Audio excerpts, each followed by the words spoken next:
Did you know that the generations before the baby boomers have names? I truly didn't.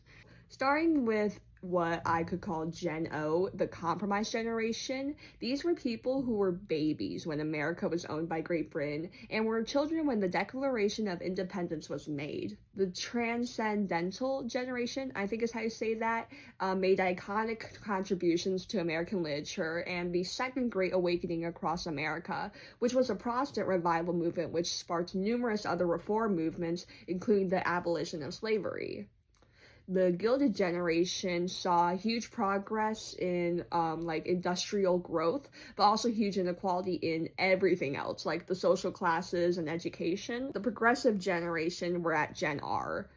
This included inventors of the light bulb, telephone, as well as the people fighting in the American Civil War, which was the fight about the abolition of slavery.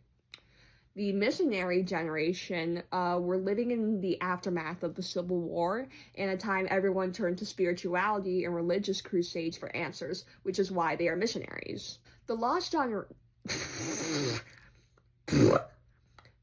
Generation is called the Lost Generation because of the disillusionment and uncertainty that characterized the people living in the aftermath of World War I.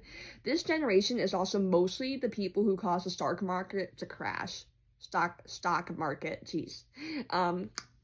The greatest generation were the men fighting in World War II and the women who stayed home to work in their place and raise children.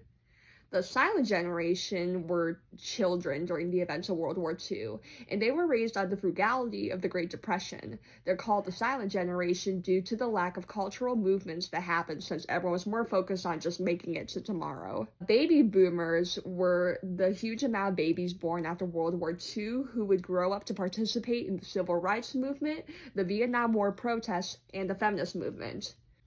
Then we have Generation Jones. This is a subsection of the boomers, and the reason they're a separate thing is that they didn't have veterans as parents and weren't old enough to be a part of the protests and changes that characterized the boomers. So then we have Gen X, also the forgotten generation, who grew up in the aftermath of the Cold War and are characterized by a strong work ethic and independence that came from being left unsupervised by parents. There's Zennials, and this is the midpoint between Gen X and Millennials. And the reason this matters is that they have the unique experience of being old enough to remember life before the rise of technology and the internet, in comparison to the rest of the Millennials who grew up with that.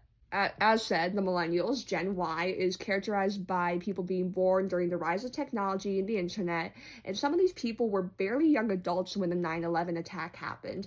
And because my generation apparently doesn't know this happened, 2 towers in New York were demolished by terrorists, and this led to an increase in security in basically every facet of life, including the airport.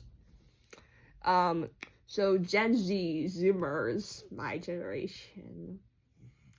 They were children during the Great Recession who had an increased awareness of mental health issues and a movement to be more inclusive. Or at least that's my very nice way of explaining them. Gen Alpha, this is the only generation that has 0 members that knew life before the internet, the smartphone, and the iPad.